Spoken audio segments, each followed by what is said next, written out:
अजीज दोस्तों नमस्कार। अजीज दोस्तों, आज हमारे साथ सुमित जैन जी जुड़े हैं चाइना से। सुमित जैन जी चाइना में होते हैं और उनकी नज़र खास तौर पे चाइना, भारत और वेस्ट की इकोनॉमीज पे और इंटरनेशनल जो इकोनॉमिक सिचुएशन है उस पे होती है। इसके अलावा भी वो सारे मुद्दों पे बात करते हैं। तो सुमित जी नमस्कार and thank you for joining us. Sir नमस्कार एंड इट्स अ प्लेजर। अ, सुमित जी, हम शुरू करेंगे कि कल प्रेसिडेंट इलेक्ट डोनाल्ड ट्रंप ने एक स्टेटमेंट किया है। वो पहले कभी ब्रिक्स के बारे में नहीं बोले थे, पहली बार बोले हैं। और वो बाकायदा धमकियां थी कि अगर डॉलर को डंप किया गया या अगर ब्रिक्स करेंसी लाई गई तो फिर मैं 100% टैरिफ वो कर दूंगा और मैं अमेरिका की इकोनॉमी को नुकसान नहीं पहुंचने दूंगा वगैरह। पहले तो आसान भाषा में हमारे दर्शकों को समझाएं कि इसका मतलब क्या है। देखिए, शहर में एक नया दादा आया है और कुछ भी नहीं है। और वो दादा बोलता है कि जो तुम सोच रहे थे कि दादा की सीट तुम ले लोगे, वो मैं लेने नहीं दूंगा। पहली बात है कि डोनाल्ड ट्रंप दादा है, लेकिन पुराना दादा था डॉलर डॉलर। ये डॉलर को रिमूव करने की जो मुहिम थी, आप सोच के देखिए, ब्रिक्स के अंदर क्या ब्राज़ील ने कोशिश किया था, या साउथ अफ्रीका ने, या भारत ने, या रशिया ने? तो आंसर है, इन चारों कंट्रीज में से किसी ने भी पहल नहीं करी थी डी डॉलराइजेशन की, कि हम डॉलर से बाहर निकलकर अपनी लोकल करेंसीज में काम करेंगे। एक चाइना ही था जो इसको पुश कर रहा था, और उसने राजी भी कराया कि भैया आपको डॉलर से निकल जाइए, आपको मैं युआन में ट्रेड कराऊंगा, आप सबके बल्ले बल्ले हो जाएगी, आपका जो प्रेशर है आपके ऊपर है वो नहीं पड़ेगा। और यह भी बोल दिया कि आप रशिया का हाल देखिए, इनके 300 बिलियन डॉलर ब्लॉक हो गए हैं अमेरिका में, क्योंकि ये डॉलर में ट्रेड कर रहे थे। अगर आपको इसका हॉस्टेज अमेरिका का नहीं बनना है, आपको इससे बाहर निकलना पड़ेगा। तो China was the one who was pushing it. इसलिए जो डोनाल्ड ट्रंप ने बोला है कि जो इस सपने ले रहे हैं कि ब्रिक्स की करेंसी खोल देंगे, अपनी लोकल करेंसीज में काम कर लेंगे, डॉलर को बाहर निकाल देंगे, उसका जो दबदबा है उसको खत्म कर देंगे। एक काम करो, अगर करना है आप कोशिश कर लीजिए। आपकी जो मार्केट है वो अमेरिका है, वो कहीं और नहीं है। आप कहीं और जाकर मार्केट ढूंढ लीजिए। अमेरिका के में अंदर आप अपना माल नहीं बेच सकेंगे। मैं 100% ड्यूटी, यहां तक कि अगर मुझे पहले भी बोला था उन्होंने, जब प्रेसिडेंट नहीं बने थे तब भी बोला था कि मुझे 200% ड्यूटी भी लगानी पड़े मैं तो वो भी लगा दूंगा। लेकिन इनकी दादागिरी में अपने कंट्री में जो लूट का इन्होंने सामान इकट्ठा किया हुआ है कि अमेरिका में एक्सपोर्ट ज़्यादा करते हैं, इंपोर्ट नहीं होने देते अमेरिका से, मैं ये एक्सेप्ट नहीं करूंगा। तो इन्होंने एक तरफ तो बोल दिया कि मुझे ट्रेड बैलेंस चाहिए, दूसरा मुझे डॉलर में ही ट्रेड करना है, किसी और चीज में मैं ट्रेड करने नहीं दूंगा। सीधा सीधा अटैक चाइना के ऊपर है। और जब जयशंकर जी को पूछा गया कि भाई डोनाल्ड ट्रंप तो भारत को भी आंखें दिखा रहा है, तो डोनाल्ड जो जयशंकर जी हैं उन्होंने ओपनली बोल दिया, हमने कभी भी ब्रिक्स की करेंसी की हामी नहीं भरी थी, we were never thinking about it, it is out of question. यानी कि उन्होंने अमेरिका को बोल भी दिया है, we were not into this game. हम ब्रिक्स की करेंसी के बिल्कुल भी सपोर्टर नहीं थे, और अब तो बिल्कुल भी नहीं है। इसलिए आप डॉलर में काम करवाना चाहते हैं, we are ready to work in dollar. और ये 4 साल, मुझे अब ऐसा लगता है कि डोनाल्ड ट्रंप का एजेंडा बिल्कुल क्लियर है। जब उसकी पूरी टीम में प्रो इजराइल और एंटी चाइना के पूरे हॉकवर्ड्स सारे के सारे उनकी टीम के अंदर हैं, उनका काम ही एक है कि चाइना की दादागिरी जो इंक्रीज करने की कोशिश कर रहा था उसको कैसे तोड़ना है। और ये चाइना को बहुत अच्छी तरह से समझ आ रही है कि ये जो ट्वीट है ये किसी और कंट्री के लिए नहीं है, ये चाइना के लिए, it's a direct attack on China. क्योंकि चाइना के जो मंसूबे थे कि पूरे यहाँ पर जो अमेरिका की जो स्पेस है, बाइडन के वीकनेस के कारण जो स्पेस कम हुई थी अमेरिका की पूरे दुनिया में, उसे चाइना अकेला फिल करना चाहता था। और डोनाल्ड ट्रंप ने वो सारे के सारे जो गड्ढे थे बाइडन के टाइम के, वो सारे भर दिए एक ट्वीट से।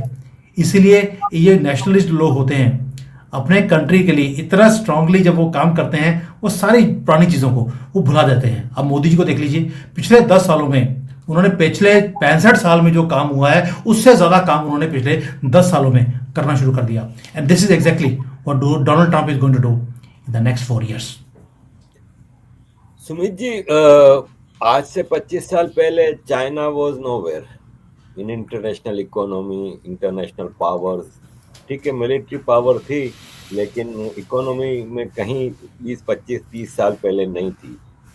मैं 92 में बेल्जियम में गारमेंट्स का काम करता था, तो मैं ब्रसल्स से पेरिस जाता था गारमेंट्स लेने के लिए, हर हफ्ते 2 बार 1 बार। तो कोई चाइनीज नहीं होता था। लेकिन जब 2008 2009 में मैं वापस आया पाकिस्तान से, और मैंने वापस यही काम शुरू किया, तो मैं हैरान रह गया जब मैं पेरिस पहुंचा गारमेंट्स मार्केट में, तो 70-80% चाइनीज थे। इंटरनेशनल मार्केट पे चाइना ने मतलब एक बहुत बड़ा हिस्सा हासिल कर लिया। आप क्या समझते हैं, आगे जिस हिसाब से चाइना की इकोनॉमी बढ़ रही है और अमेरिका की डिक्लाइन हो रही है, अगर China takes over America as a leader in economic market, will it be better for the world? China will be better than America for the world? देखिए, हम हमेशा बोलते हैं कि चोर और डाकू में फ़र्क होता है। अमेरिका चोर है तो चाइना डाकू है। अब चोर बेटर है कि डाकू बेटर है? तो एक तो चीज़ हमें समझनी पड़ेगी, who is good for us. Neither America is good not China is good. लेकिन दोनों में फ़र्क क्या है? फ़र्क ये है कि अमेरिका एक कंजम्पशन मार्केट है, प्रोडक्शन मार्केट नहीं है, जबकि चाइना प्रोडक्शन मार्केट है, कंजम्पशन मार्केट नहीं है। यानी कि अगर आपको चाइना के साथ ट्रेड करना है तो वो वन वे ट्रैफिक है। आप चाइना से सामान खरीद तो सकते हैं, लेकिन उसे बेच नहीं सकते, क्योंकि वहां पर ट्रेड बैरियर्स लगाए हुए हैं। आज भी भारत अगर $125 बिलियन का ट्रेड करता है, तो ये चाइना को, हम लोग को एक्सपोर्ट कुछ भी कर नहीं पाते हैं, वहां से इंपोर्ट ही करते हैं। तो who is better? Is America better और China? America is a consumption market, और उसको मालूम है कि उसके पास मिलिट्री पावर है, उसके पास डिप्लोमेटिकली एक दबदबा है पूरी दुनिया में, उसके पास पैसे की पावर है। तो वो उसको एक लीवरेज की तरह अमेरिका यूज करता है आपके ऊपर प्रेशर डालने के लिए। समझ आती है कि दादा है, दादा जो होगा उसकी थोड़ी सी बातें आपको सुननी पड़ेंगी, लेकिन वो आपको टेक ओवर करने की बात नहीं करेगा, आपको नीचे करने की बात नहीं करेगा। हो सकता है कि $1 का सामान आपसे 90 सेंट में ले ले, हार्ड नेगोशिएशन में, इतना ही हो सकता है। बट आपको टेक ओवर कर ले, आपकी जमीन हड़प ले, आपको नीचे दिखा दे, ऐसा काम नहीं करेगा।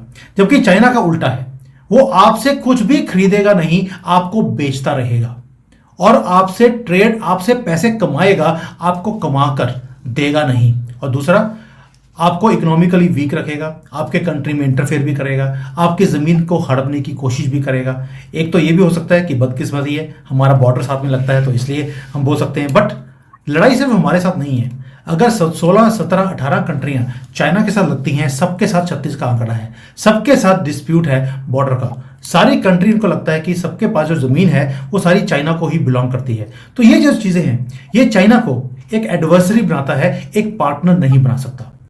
तो मैंने आपको समझा दिया कि अमेरिका और चाइना में फ़र्क क्या है। एक चाकू, एक चोर है, दूसरा डाकू है। सुमित जी, अभी पिछले दिनों भारत की कुछ डिस्कशन हुई चाइना के साथ, और जो बॉर्डर डिस्प्यूट्स थे उसके बारे में काफ़ी पेशरफ्त हुई है। इससे आप आगे समझते हैं कि economic cooperation between China and India बढ़ेगा, और ख़ास तौर पे जैसे कि आपने अभी खुद ही फरमाया कि चाइना एक प्रोडक्शन मार्केट है, कंजम्पशन नहीं है, यानी दूसरों से माल नहीं खरीदता क्योंकि ट्रेडिंग बैरियर्स लगे हुए हैं। तो ये भी भारत के साथ भी इसका वन वे ट्रैफिक है ऑलमोस्ट। मेरा ख्याल है जैसे आपने बताया $125 बिलियन का अगर है, तो उसमें $25 बिलियन का भी माल नहीं जाता इंडिया से, और 100 से ऊपर उधर से आ रहा है। तो क्या भारत को फायदा है ज्यादा चाइना से आगे इकोनॉमिक कोऑपरेशन बढ़ाने से? आरफ जी, अभी क्या हो रहा है, हमारा ट्रेड का डिस्प्यूट तो उनके साथ ऑलरेडी है कि भाई आप यहाँ पे माल बेच रहे हो लेकिन हमारे से इंपोर्ट नहीं कर रहे। जो इंपोर्ट हो भी रहा है $20 बिलियन का, वो सारा का सारा रॉ मटेरियल है। ये वही काम है जो ईस्ट इंडिया कंपनी करती थी, सारा रॉ मटेरियल भारत से एक्सपोर्ट होता था यूके में, वहाँ से कपड़ा बनकर यहीं पर आकर बेचा जाता था। वही काम चाइना भी कर रहा है। तो हमें फ़ायदा नहीं है आज की डेट में, हमें नुकसान ज़्यादा है ट्रेड करने के लिए चाइना के साथ। लेकिन क्या इस दुनिया में जो ग्लोबल वर्ल्ड है इसके अंदर आप आइसोलेट होकर रह सकते हैं? आंसर इज नहीं। हर एक को एक दूसरे की ज़रूरत है। अगर आज चाइना एक प्रोडक्शन की मार्केट है तो हम भी एक कंजम्पशन की मार्केट है, लेकिन एक playing field, level playing field होना चाहिए, और वही की बात भारत भी कर रहा है। हमारे पास कुछ ऐसी इंडस्ट्रीज हैं जिसके अंदर अभी भी वो नो हाउ नहीं है या इकोसिस्टम अभी नहीं लगा। अगर आपने जैसे पहले बोला कि चाइना ने पिछले 20-25 सालों में बहुत तरक्की करी, वही चीज आज भारत भी चाहता है कि भारत में तरक्की करे, लेकिन उसके लिए हमें ट्रेडिंग पार्टनर्स के साथ मिलकर काम करना पड़ेगा ताकि यहां पर एक इकोसिस्टम जनरेट हो सके। और एक इकोसिस्टम को बनने के लिए 5-10 साल लग जाते हैं। हमने चाइना को बोला है कि भी आप भी आइए, हमने यूरोपियन कंट्रीज को भी बोल दिया, अमेरिका को बोला, पूरे दुनिया को बोला है कि जो भी आपके पास टेक्नोलॉजीज हैं आप ट्रांसफर कीजिए, भारत में बनाइए मेक इन इंडिया के अंडर, और यहां पर स्किल्स को डेवलप कीजिए ताकि यहां पर एक इकोसिस्टम बने। वी आर नॉट सेइंग कि आप चाइना को पीछे हटा दीजिए, हम कह रहे हैं कि आप चाइना +1 पॉलिसी रखिए, चाइना से भी बनवाइए, हमारे से भी बनवाइए, ताकि एक 50% आपकी डिपेंडेंसी उनके ऊपर होगी, 50 हमारे ऊपर होगी। हम इससे ज़्यादा बात ही नहीं कर रहे। तो चाइना के साथ भी जो अभी टर्म्स हैं, पहले हमने बोला आपके साथ हम ट्रेड नहीं करेंगे, आपकी इन्वेस्टमेंट्स अपने कंट्री में अलाउ नहीं करेंगे जब तक आप बॉर्डर से पीछे नहीं हटते। चाइना भी 4 जगह से 6 जगह में से 4 में पीछे हट गया, 2 में नहीं हटा। फिर हमने बोला जब तक 6 की 6 जगह से आप पीछे नहीं हटते हम ट्रेड नहीं करेंगे। और जब चाइना ने बोला कि yes we are ready to move back from all the 6 positions, तो हमने अपनी कंट्री का ट्रेड उनके लिए खोला है। जो इलेक्ट्रॉनिक्स के ऊपर हमारा फोकस है उसके ऊपर हमने बोल दिया कि we are ready to allow your investments. अभी इलेक्ट्रिक व्हीकल्स में इनकी जो इन्वेस्टमेंट्स हैं हमने अलाउ नहीं करी हैं, सेमीकंडक्टर में अभी अलाउ नहीं करी हैं, उसमें ताइवान है, बाकी कंट्रीज हैं, उस सबको अलाउ किया है, चाइना को नहीं किया। जबकि चाइना की जो आंख है वो सेमीकंडक्टर के ऊपर है कि they want to enter into electric and semiconductor into India. हमने वो कार्ड अपने हाथ में रखा है कि अगर चाइना ने हल्की सी भी आंख हमें बॉर्डर के ऊपर या थ्रू पाकिस्तान दिखाने की कोशिश करी, हम सब कुछ बंद करवा देंगे इनका। और चाइना को आज की डेट में जरूरत किस किस की है? ड्रैगन भूखा है सर, ड्रैगन को भूख लगती है बहुत ज़्यादा, और उसकी भूख मिटती है एक्सपोर्ट से। अमेरिका में रिसेशन है, यूरोप की हालत खराब है, अफ्रीका की हैसियत नहीं है, मिडिल ईस्ट में पॉपुलेशन नहीं है, खरीदेगा तो कौन? सिर्फ भारत। तो इसलिए हमने भी उस कार्ड को इतना ब्यूटीफुली यूज किया है कि चाइना अब चाहकर भी हमें तंग नहीं कर सकता, उसे हमारी टर्म्स पे काम करना ही पड़ेगा, और वो है मिलकर हम काम करें। आप बॉर्डर पे हमें तंग ना करें, हमारे इंटरनल मैटर्स में आप दखल अंदाजी ना करें। आपको मार्केट चाहिए, मार्केट हम देने को तैयार हैं। दुनिया की सबसे हाईएस्ट बिगेस्ट जो मिडिल क्लास है वो भारत के अंदर है, जिसकी डिस्पोजेबल इनकम हर साल बढ़ती जा रही है। पहले हर साल बढ़ती थी, अभी हर महीने बढ़ती जा रही है। तो चाइना के मुंह में पानी है भारत की मार्केट को देखकर, और उसका मंसूबा है, एक उसकी विश है कि मुझे भारत की मार्केट में एंट्री मिल जाए। बड़ी कोशिश करी उन्होंने कि 2024 में राहुल बाबा आ जाए, फिर तो एंट्री फ्री थी, लेकिन मोदी जी दोबारा से आ गए। बदकिस्मती है चाइना की कि वो दोबारा से आ गए हैं, तो अब उनको 5 साल और हमारी टर्म्स पे काम करना पड़ेगा। एंड आई थिंक जो भारत की गवर्नमेंट है ब्यूटीफुली कार्ड यूज कर रही है चाइना के साथ, और मुझे गर्व होता है ये देखकर कि चाइना को पूरे दुनिया में कोई भी आंखें नहीं दिखा सका जैसे मोदी जी दिखा रहे हैं। और अब आकर ट्रंप ने दिखानी शुरू करी हैं आंखें चाइना को, और चाइना को समझ नहीं आ रही। आपने रिसेंटली शी जिनपिंग की ना तो कोई न्यूज़ देखी होगी, ना इंटरव्यू देखी होगी, ना उनकी कोई वीडियो फोटो, कुछ नहीं देखा होगा। He sitting in his home thinking कि जो ये तूफान मेरी कंट्री की तरफ आ रहा है इससे बचाया कैसे जाए। सुमित जी, आगे बढ़ने से पहले एक बीच में मुझे अचानक ख्याल आया कि आप इतना खुल के बात कर रहे हैं। हमने तो सुना है चाइना में फ्रीडम ऑफ स्पीच नहीं है, ये नहीं है, वो नहीं है, तो आपको कोई मसला नहीं है? अरे भाई, होता क्या है कि जो चीज़ें पब्लिक डोमेन में है हम आराम से बोल सकते हैं, लेकिन कोई चीज़ें ऐसी होती हैं जो अंदर की न्यूज़ होती है। मेरे पास बहुत इंफॉर्मेशन ऐसी आती है जो पॉलिसीज बाद में गवर्नमेंट निकालने वाली है, मैं उसके बारे में बात नहीं करता हूँ, हल्का सा हिंट देता हूँ, समझने वाले जो मार्केट में होते हैं उनको समझ आ जाती है।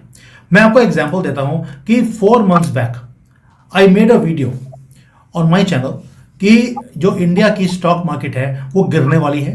वो अक्टूबर से गिरनी शुरू हो जाएगी, सितंबर एंड से गिरनी शुरू हो जाएगी, क्योंकि कुछ ऐसा होने वाला है चाइना में जिसके कारण यहां पर सुनामी आने वाली है हमारी स्टॉक मार्केट में। मैंने उसके ऊपर 3-4 वीडियोस बनाए और जिन लोगों ने उस चीज को फॉलो किया, क्योंकि मैंने कोडेड वर्ड्स में बोला था, डायरेक्टली नहीं बोला था कि चाइना क्या करेगा, लेकिन ये बता दिया था कि चाइना की तरफ से एक हरकत होगी जिसके कारण हमारी स्टॉक मार्केट गिरेगी, क्योंकि हमारे महाराष्ट्र में इलेक्शंस आने वाले हैं। वहां पर मोदी जी को दिखाना है कि मोदी जी ने देखिए हम आपके पैसे निकाल कर किसी और की जेब में डाल दिए। और आप सोच के देखिए इलेक्शंस के अंदर राहुल गांधी ने वही स्टेटमेंट्स को यूज भी किया कि देखिए मोदी जी ने स्टॉक मार्केट को गिरवा दिया है, उसमें सारे पैसे निकल के अदानी की जेब में चले गए। मुझे आज तक तो ये समझ नहीं आया कि अगर रिलायंस का शेयर गिरा है, स्टेट बैंक ऑफ इंडिया का गिरा है, एलआईसी का नीचे गिरा है, तो वो पैसे अदानी को कैसे पहुंच रहे हैं, मुझे आज तक समझ नहीं आई। बट राहुल बाबा हैं, कुछ भी कर सकते हैं। तो मैं वो चीजें बोलता हूं जो बोल सकते हैं, जो पब्लिक डोमेन में है। अंदर की चीजें अगर मैं डिक्लेयर करूंगा तो मेरी यहां पे किडनियां निकाल ली जाएंगी। तो I speak only that much that is possible and allowed. Sumit ji, हम जैसे प्रो बीजेपी, प्रो मोदी के चाहने वाले बड़ाई खाते हैं कि इंडिया 5वीं बड़ी इकोनॉमी बन गया है दुनिया की, और ये और वो। तो हमें जवाब मिलता है कि पर कैपिटा इनकम में तो इंडिया 50 नंबर में भी नहीं आता। तो वाकई देखा जाए तो पॉपुलेशन में दुनिया का सबसे बड़ा कंट्री अभी भी 5वें नंबर पे है। तो क्या ऐसा कोई फ्यूचर में या नियर फ्यूचर में वक्त आएगा कि हम दूसरी या तीसरी बड़ी इकोनॉमी, तीसरी तो बन जाएंगे, लेकिन दूसरी या पहली बड़ी इकोनॉमी बने? अरे भाई, पहली बात ये है, 2 क्वेश्चन है, दोनों का अलग अलग करके मैं आंसर देता हूं। पहला है per capita income. Per capita income कम इसलिए है क्योंकि अभी भी जो हमारी पैरेलल इकोनॉमी चलती है वो इतनी ज्यादा बड़ी है जिसके कारण वो नंबर्स के जीडीपी में ऐड नहीं होते, पर कैपिटा में ऐड नहीं होते। जिस दिन वो होने शुरू हो जाएंगे, आप देखेंगे जो पर कैपिटा इनकम है वो भारत में बढ़नी शुरू हो जाएगी। वेरी इजी है। और इसीलिए जो डिजिटलाइजेशन अभी भारत में हो रहा है, ट्रेड सारा डिजिटल होना शुरू हो गया, तो आप देखेंगे कि यहाँ हमारे जैसे जीएसटी है, जो कलेक्शन टैक्स की कलेक्शन है, इनकम टैक्स की है, वो बढ़नी शुरू हो गई। वैसे ही आपकी जो पर कैपिटा इनकम है वो भी बढ़नी शुरू हो जाएगी। पहली बात तो ये है। दूसरा, जो हमारी इकॉनमी अभी 5th नंबर पर है, क्या दूसरे नंबर पर आएगी? अगर चाइना फ्रॉम 0 to 2nd आ सकता है तो हम क्यों नहीं आ सकते? अगर आज आप दुनिया में जो बड़ी कंपनीज हैं उसके सीईओज, टॉप मैनेजमेंट आप भारतीय देखते हैं, आपने कभी कोई चाइनीज देखा कि पूरे दुनिया में कहीं टॉप मैनेजमेंट में चाइनीज बैठा हो? कभी भी नहीं। ये हमेशा छोटे लेवल के जो काम होते हैं, मिडिल मैनेजमेंट का, लोअर मैनेजमेंट का, वही काम करते हैं, फैक्ट्रियों में काम करेंगे, लेकिन आपको टॉप मैनेजमेंट में कभी चाइनीज नहीं दिखता है। कॉपी मास्टर कभी भी बॉस नहीं बन सकता, वो कॉपी मास्टर नीचे ही रहेगा, वो जाकर नीचे कॉपी करेगा। तो you have to understand one thing, they are not the smartest people, लेकिन इन्होंने मेहनत करी। और मेहनत क्या करी इन्होंने? सबसे पहला काम ये किया कि जो 1 बिलियन लोग थे 20-25 साल पहले, उनको काम कैसे देना है ताकि ये बिजी हो जाएं, ये रोटी कपड़ा मकान के चक्करों में ना पड़े, उसके लिए हमें क्या करना पड़ेगा। इन्होंने जो लेबर इंटेंसिव फैक्ट्रियां होती हैं दुनिया भर में, उस सबको इन्होंने लेकर आए चाइना में और यहां पर सामान बनाना शुरू किया। सारे लोगों को इन्होंने फैक्ट्रियों में लगा दिया लेबर वर्क करने के लिए। मैनेजमेंट फॉरेनर्स की होती थी, चाइनीज की नहीं थी। आहिस्ता आहिस्ता उनको ट्रेन किया, उनको मिडिल मैनेजमेंट में लेकर आए और 25 सालों में आज ये टॉप मैनेजमेंट में चाइना में है, दुनिया में नहीं है। तो ये जो एक अपग्रेडेशन का एक फॉर्मूला है, मैं कई बार यहाँ पर एज अ कीनोट स्पीकर जाता हूँ, मैं एम्बेसीज में मुझे बुलाया जाता है, मैं वहां पर उनको हमेशा बोलता हूँ कि अगर आपको चाइना के मॉडल को कॉपी करना है, भी इन्होंने दुनिया भर को कॉपी किया, आपको कौन रोकता है कॉपी करने के लिए? आप जो लेबर इंटेंसिव इंडस्ट्रीज हैं उनको लगाइए। मोदी जी क्या काम कर रहे हैं कि मुझे इलेक्ट्रिक व्हीकल्स बनाने हैं, मुझे यहाँ पर सोलर बनाना है, मुझे सेमीकंडक्टर बनाना है। भाई उसके अंदर 1000-2000 लोग काम करेंगे। आपको 1 करोड़ जॉब जनरेट करनी है हर साल, 2 करोड़ जॉब जनरेट करनी है। आपको लेबर इंटेंसिव जो बिजनेसेस हैं उसको लेकर आना पड़ेगा, उसके बिना आपकी तरक्की नहीं है। तो यही एक फैक्टर है जहां पर मोदी जी बोलते हैं कि हमारा काम है जो बड़ी इंडस्ट्रीज है, जो फ्यूचरिस्टिक है, उस पर गवर्नमेंट काम करे, और जो इंडस्ट्रियलिस्ट है वो लेबर इंटेंसिव यूनिट्स को लगाए। So there is a differentiation in what the Chinese government did. Chinese government ने खुद इन इंडस्ट्रीज को लगाया। इंडियन गवर्नमेंट बोलती है कि यहाँ पर जो प्राइवेट एंटरप्रेन्योर्स हैं वो इसको लगाए। बस यहीं पर ही थोड़ा सा डिफरेंस है। जिस दिन गवर्नमेंट ने इसके ऊपर भी थोड़ा सा फोकस करना शुरू कर दिया, we will definitely become the second और the first largest economy in the world in very very soon. कुछ भी करने के लिए चाइना 25 साल में कर सकता है, हमें उससे भी कम टाइम लगेगा। इनसे ज़्यादा दिमाग है हमारे पास। आपकी इस सारी बात से दो चीज़ें मेरे जहन में आई हैं। पहले तो ये कि ये जो इंडियंस होते हैं ना, जो टॉप पे पहुंच जाते हैं इंटरनेशनली, इंडियंस का एक मसला है कि they are very honest with their masters या एम्प्लॉयर्स या जो भी है। जैसे ऋषि सुनक यहाँ पे प्राइम मिनिस्टर बना यूके में, उसका भारत को थोड़ी कोई फायदा हुआ। जबकि बोरिस जॉनसन जब प्राइम मिनिस्टर था तो वो गुजरात जाके डेयरी के हवाले से और मुख्तलिफ एग्रीमेंट कर रहा था। ऋषि डर रहा था कि मेरे ऊपर ठप्पा लग जाएगा कि देखो ये इंडिया का वो कर रहा है। इसी तरह अजय बंगा हैं, गोपीनाथ जी हैं, IMF की या इंटरनेशनल कॉरपोरेट सेक्टर में, वो अपनी कॉरपोरेट के वफादार हैं। वो भारत को डिस्टेंस करते हैं। थोड़ा बहुत कभी कोई हो जाता है, जैसे गूगल ने, सुंदर पिचाई ने भारत में कुछ इन्वेस्टमेंट की, तो वो नॉर्मल है। वो तो बड़ी बड़ी कॉरपोरेट दुनिया में करती हैं। इससे ज्यादा तो एप्पल भारत में इन्वेस्टमेंट करता रहा। पहली बात तो ये आई आपके उससे। दूसरी बात ये है कि आपने कहा कि अगर चाइना 20-25 साल में तरक्की कर सकता है तो भारत क्यों नहीं। तो भाई चाइना में डिक्टेटरशिप है। जी भाई है ना, वो कोई भी डिसीजन लेंगे, किसी को जवाब देने की जरूरत नहीं, एक फैसला कर लें, कोई डेमोक्रेसी नहीं है एज सच। और नॉर्मली तो वहाँ पे भी इलेक्शन होते हैं, सब चीजें होती हैं, लेकिन एज सच वहाँ पे सिविल लिबर्टी नहीं है, फ्रीडम ऑफ स्पीच नहीं है। मोदी जी का मसला ये है कि वो फार्मर्स के हवाले से एक बेहतर फैसला करते हैं, सारा इकोसिस्टम इनके खिलाफ चल पड़ता है, इंटरनेशनल इकोसिस्टम, लोकल, क्योंकि डेमोक्रेसी है। तो ये एक फर्क है जो कि मैं समझता हूँ कि भारत के लिए अड़चन है बनिस्बत चाइना को आगे बढ़ने के। अरे भाई, मैं आपको चीज बताऊं, हर सिस्टम का फायदा भी है और नुकसान भी है। डेमोक्रेसी में क्या होता है कि जब आप एक पॉलिसी बनाते हैं तो उसके ऊपर चेक्स एंड बैलेंसेस है, उसके ऊपर डिबेट होती है, उस पर डिस्कशंस होती हैं। आप ब्यूरोक्रेसी से पूछते हैं, आप ऑपोजिशन से पूछते हैं, आप लोगों से पूछते हैं कि भाई इसमें क्या चेंजेस लेकर आने हैं।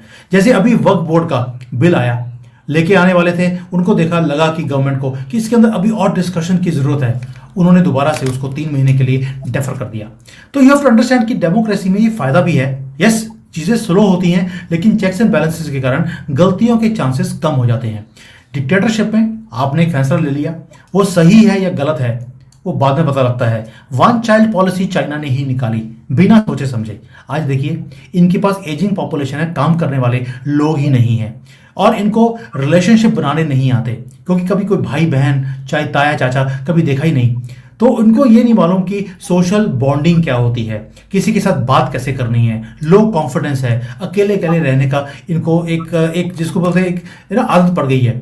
दे are not very very welcoming. अब आप भी यूके में रहते हैं, आपने देखा होगा कि चाइना टाउन में आपको चाइनीज दिखेंगे, वो बाहर आकर किसी के साथ मिक्स करना इतना ज़्यादा आसान नहीं है। जिनको एक एक दो दो जनरेशन वहाँ पर हो गई हैं रहते हुए, उन्होंने आकर अब जाकर थोड़ा सा ब्रिटिश सिस्टम को अपनाना शुरू कर दिया, या वेस्टर्न सिस्टम जो है हेलो हाई करना शुरू कर दिया। वरना अगर आप चाइनीज को हेलो भी करेंगे, इनको लगता है यार ये मुझे क्यों कर रहा है, कुछ गड़बड़ है।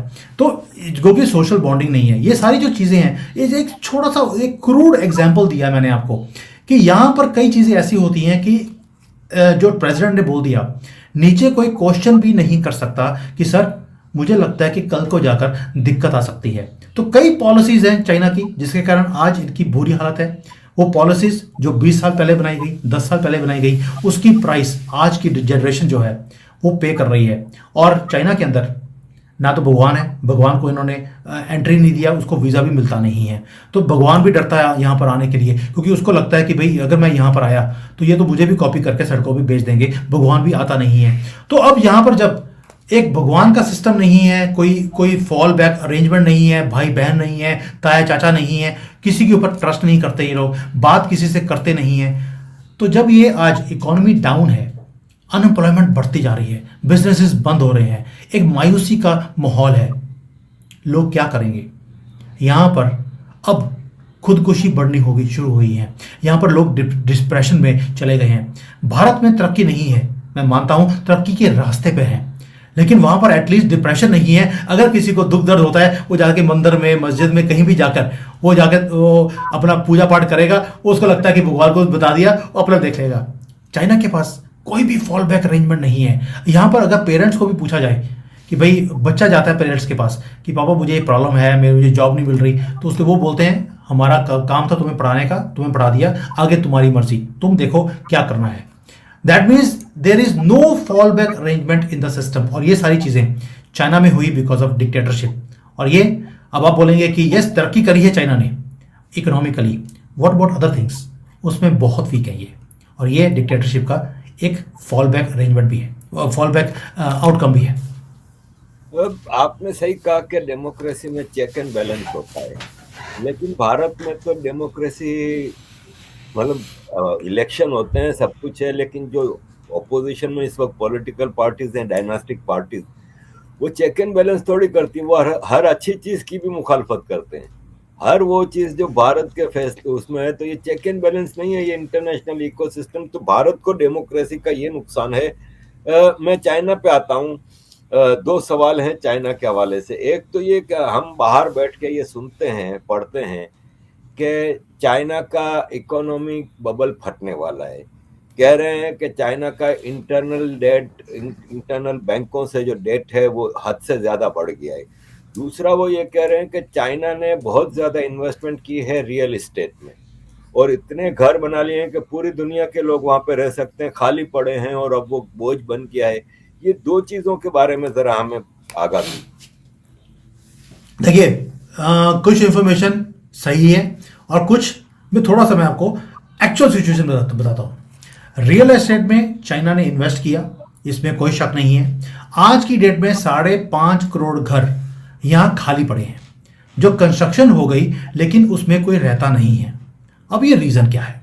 पहली बात तो ये है कि जो चाइना की पॉपुलेशन है वो कम होती जा रही है।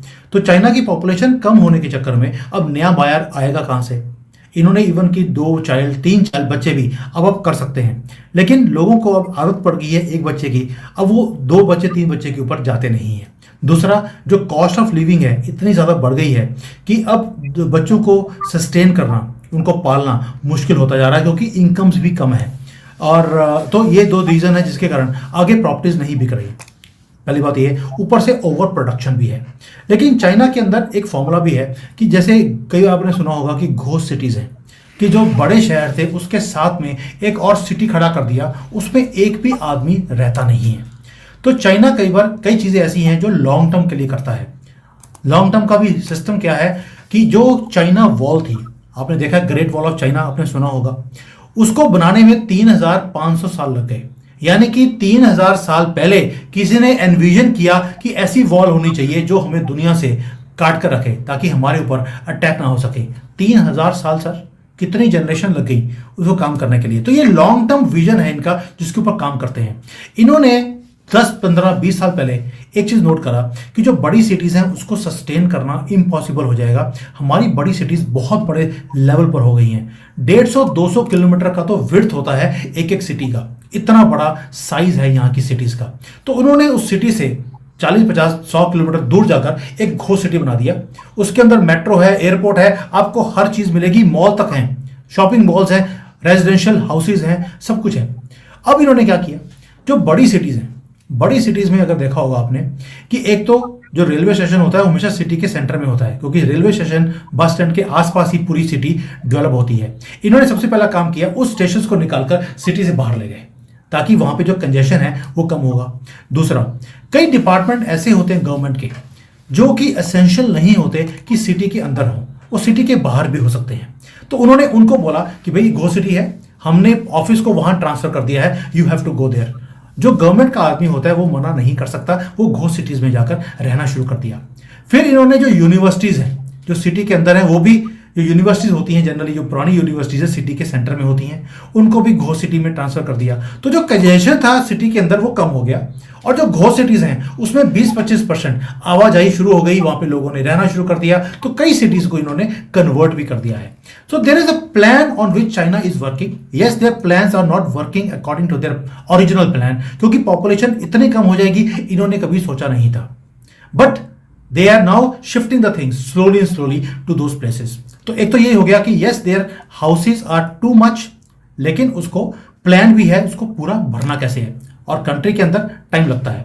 दूसरा, आपने बोला कि बबल, कि क्या चाइना का जो इकोनॉमी का बबल है, ये फूट जाएगा।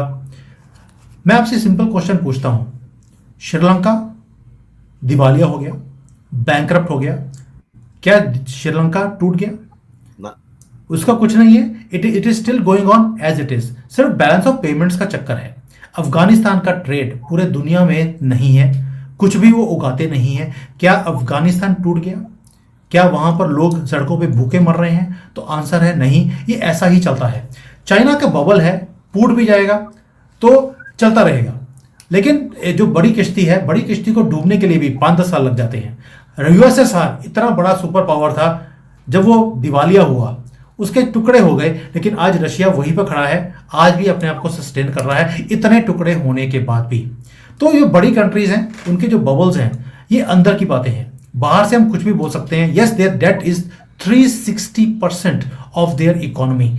अगर ये इनकी इकोनॉमी मैं 15 ट्रिलियन डॉलर की समझता हूं, ये 18 बोलते हैं, मैं कहता हूं 15 है, 15 की है, तो इनका जो डेट है वो 45 ट्रिलियन डॉलर का है, अमेरिका से भी ज्यादा। तो ये अपने आप को सस्टेन कर पाएंगे? उसका आंसर बताता हूं मैं आपको। आपने को 2-3 कंपनीज का मैं एक छोटा सा एग्जांपल से वो समझाऊंगा कि चाइना अपने आप को बचाता कैसे है या बचाएगा कैसे। एक यहां पर 2-3 बड़ी बड़ी रियल एस्टेट की कंपनीज हैं, जैसे एवरग्रैंड है, कंट्री गार्डन है, वो बंद हो गई, बंद नहीं हुई है, बैंकरप्ट हो गई। तो उनके ऊपर 300 बिलियन डॉलर का लोन था। 300 बिलियन में से 150 बिलियन या 100 बिलियन डॉलर तो फॉरेन बैंक्स का था। चाइना ने उनको बोला, आपको फॉरेन बैंक्स के पैसे वापस करने की जरूरत नहीं है, आप अपनी प्रॉपर्टीज को जो बेच रहे हैं इस पे आप चाइनीज बैंक्स के पैसे वापस कीजिए। उससे होगा क्या? आपकी प्रॉपर्टीज तो ऐसा से बिकती रहेंगी, और आपको बनाने के लिए, इसको पूरा करने के लिए और पैसे चाहिए, we are ready to give.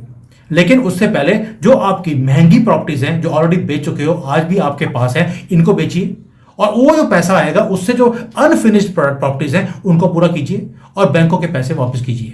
पहली बात ये, फॉरेन के बैंक हैं वापस नहीं करेंगे, वो इंटरनेशनल कोर्ट में जाएंगे, वहां हम संभाल लेंगे, वहां पर सारे लोग बिकाऊ हैं, हम उनको खरीद लेंगे। केस चलता रहेगा 5-10 साल के लिए, लेकिन 10 सालों में हमारी इकोनॉमी सस्टेन कर जाएगी, वहां के बैंक बंद हो जाएंगे इन 10 ईयर, जब उनके 100 बिलियन डॉलर नहीं आएगा। ये तो मैंने सिर्फ आपको 1 या 2 कंपनीज का उदाहरण दिया है। ऐसे ही पूरी कंट्री, आज जो इतनी इन्वेस्टमेंट्स चाइना के अंदर आई हैं, अगर 45 ट्रिलियन डॉलर का डेट है, तो डेट ओन कौन कर रहा है? ये चाइनीज बैंक्स का लोन नहीं है, ये एक्सटर्नल डेट भी है। तो एक्सटर्नल डेट इन्होंने वापस नहीं करना किसी को, ये इंटरनल जो अपना बैंक्स हैं उसे बचाकर रखेंगे और अपने आप को कंसोलिडिफाई करते रहेंगे। अगर इनको लगा कभी भी कि हमारे ऊपर काज गिरने वाली है, किसी भी, कभी ट्रंप की या किसी और की, ये फाइनेंशियल सुनामी ले आएंगे पूरे दुनिया में। अगर इन्होंने बोल दिया कि हम 10 ट्रिलियन डॉलर दुनिया का वापस नहीं करने वाले, आप सोचकर देखिए कि पूरे दुनिया का जो फाइनेंशियल सेक्टर है ये उसे डुबो देंगे। वैसे ही जैसे 2020 में एक इनविजिबल वायरस ने पूरी दुनिया को 3 साल के लिए लॉकडाउन में रख दिया था, और अगर 10 ट्रिलियन इन्होंने वापस नहीं किया तो ये क्या कुछ करेंगे पूरे दुनिया का, आप समझ सकते हैं। तो इसलिए चाइना को डुबोना सपना हो सकता है, it will take time, but in communist country, एक कैविएट भी लगा देता हूं, कम्युनिस्ट कंट्री के अंदर ये आपको एक रात को पता लगेगा कि कंट्री का दिवाली निकल गया है, अब ये डिसइंटीग्रेट होने वाले हैं, और उसके बाद जो डीप स्टेट है वो अपना खेल खेलना शुरू करेगा। बट अभी आज की डेट में जो चाइना की हालत है, पतली है, no doubt about it, business down है, ये हंगरी है बिजनेस के लिए, इसलिए ये छोटी छोटी कंट्रियों के साथ जाकर ये डील्स कर रहे हैं। भी वियतनाम, यहाँ पर मलेशिया, इंडोनेशिया, थाईलैंड, इवन जो कंट्रीज के साथ ये बात भी नहीं करते थे, उनके साथ जाकर भी ये एग्रीमेंट साइन कर रहे हैं कि ट्रंप के आने से पहले पहले हम एग्रीमेंट साइन कर लें, यहाँ पे ट्रेड इंक्रीज कर लें, ताकि हमारी कंट्री अगले 4 साल किसी भी तरीके से निकाल ले। But yes, problems are big, but solutions भी निकालने की ये कोशिश कर रहे हैं। ये लगे रहेंगे। कम्युनिस्ट का अंगद का पैर है, जब रख दिया तो रख दिया। अगर उन्होंने बोल दिया कि हमने तरक्की करनी है, दादागिरी सहन नहीं करनी, ये अपनी कंट्री को तबाह करवा लेंगे, लेकिन पीछे नहीं हटेंगे। यूक्रेन और रशिया का जो वॉर है उसका उदाहरण है। सुमित जी, आखिरी सवाल। अ, मेरा वो मुल्क जहाँ मैं पैदा हुआ, पाकिस्तान, और मैं तो 5-6 साल से सबको खुशखबरियां सुना रहा हूँ कि पाकिस्तान कोलैप्स होने वाला है, सिंकिंग है, बैंकरप्ट होने वाला है, फलाने ढुमकाने। अब लोग मुझे ताने मारते हैं कि यार, तो क्या क्या करें इसको, कैसे ये बच जाता है, इसकी इकोनॉमी की क्या पोजीशन है और कब तक बचता रहेगा? अरे भाई, यही चीज मैं पहले बोली आपको। जब श्रीलंका डूब रहा था तो कोई आया उसको बचाने के लिए, भारत आया, उसने श्रीलंका को बचा लिया। पाकिस्तान जब भी डूबने की कगार पर होता है, लगता है अगले महीने ये बिखर जाएगा। कभी अमेरिका आता है, कभी IMF आता है, कभी सऊदी अरेबिया आता है, कभी चाइना आता है, कोई ना कोई आकर उसको बचा लेता है। मैं पहले आपको ओपनिंग जो मेरा कमेंट था, ये ग्लोबल वर्ल्ड है, हर चीज एक दूसरे के साथ जुड़ी हुई है। बेशक पाकिस्तान को हम बोलते हैं भिखारिस्तान है, कोई फायदा नहीं है, फैक्ट्री ऑफ द वर्ल्ड है फॉर टेररिज्म, वो हम सब जानते हैं। लेकिन कहीं ना कहीं कई चीजें, तारें जुड़ी भी हुई हैं। कोई चीजें ऐसी बनाता है वो, जो जैसे फुटबॉल है, वो एक्सपोर्ट करता है, गारमेंट्स हैं, कहीं ना कहीं डिपेंडेंसी भी है किसी चीज़ों के ऊपर, पाकिस्तान के ऊपर। किसी को अपना माल बेचना है तो पाकिस्तान एक बहुत बड़ी एक कंजम्पशन मार्केट है। 25 करोड़ लोग वहाँ पर रहते हैं, छोटी पॉपुलेशन नहीं है। तो इसलिए जो प्रोडक्शन करने वाली कंट्रीज हैं, उन्हें भी एक ऐसी मार्केट चाहिए। अगर मिडिल ईस्ट को तेल बेचना है तो पाकिस्तान एक अच्छी मार्केट है, चाइना को माल बेचना है तो पाकिस्तान अच्छी मार्केट है। तो ये सारे लोग आते हैं उसको बचाने के लिए। This is how this happens. इसलिए बोल रहा हूँ, चाइना भी अगर डूबने की कगार पर होगा, सारा दुनिया आएगी इनको बचाने के लिए। यस, आंखें दिखाने के लिए अच्छी होती हैं इन पॉलिटिकल सिनेरियोज। आज अमेरिका है, आंखें दिखाता है, लेकिन आप बताइए, अगर अमेरिका आंखें दिखाएगा और चाइना से माल नहीं खरीदेगा, तो चाइना की जो कंजम्पशन मार्केट है उसको माल देगा कौन? फैक्ट्री ऑफ द वर्ल्ड है चाइना। क्या उसके सप्लाई चेन को दुनिया में कोई और फिल कर सकता है? उसका मैं सिंपल एग्जांपल देता हूं। एप्पल ने बोला कि मैं चाइना से फैक्ट्री को निकालकर भारत में लेकर आऊंगा। आपको मालूम है कि 50% कैपेसिटी को शिफ्ट करने के लिए चाइना से भारत में 10 साल लगेंगे। 50% सप्लाई चेन्स को शिफ्ट करना इतना आसान नहीं होता। इसलिए ये दुनिया ग्लोबल वर्ल्ड है, ये एक दूसरे को सपोर्ट भी करती है, आंखें भी दिखाती है, मारती भी है और बचाती भी है। इसी को पॉलिटिक्स बोलते हैं। यानी मैं लोगों को खुशखबरी देना बंद कर दूं, पाकिस्तान का इकोनॉमिकली बैंकरप्ट होने का कोई दूर दूर तक चांस नहीं, और बैंकरप्ट हो भी जाए तो जैसे श्रीलंका की मिसाल दी कि बैंकरप्ट हो गया तो क्या फर्क पड़ा, आज भी पड़ा है। यस, देखिए यार भाई, सिंपल चीज है। जिस दिन किसी ने सोच लिया कि इसको डिसइंटीग्रेट करना है, उस दिन हो जाएगा।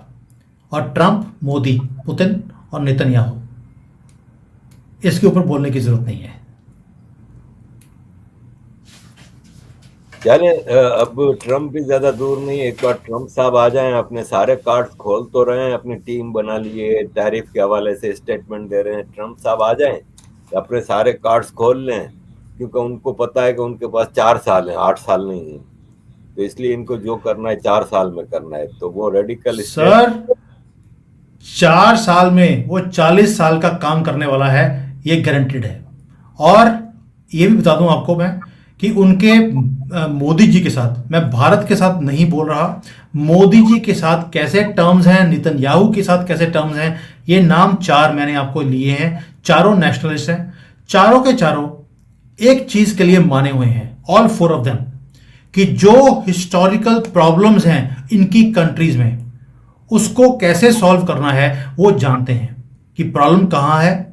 Where the shoe is hurting my foot, they know it, और इसे ठीक भी कर सकते हैं। ये अकेले में कुछ भी नहीं कर पाएंगे, लेकिन अगर चारों इकट्ठे हो गए कि आई scratch your back, you scratch mine, आपकी प्रॉब्लम को मैं सॉल्व करता हूं, मेरी को आप सॉल्व कीजिए।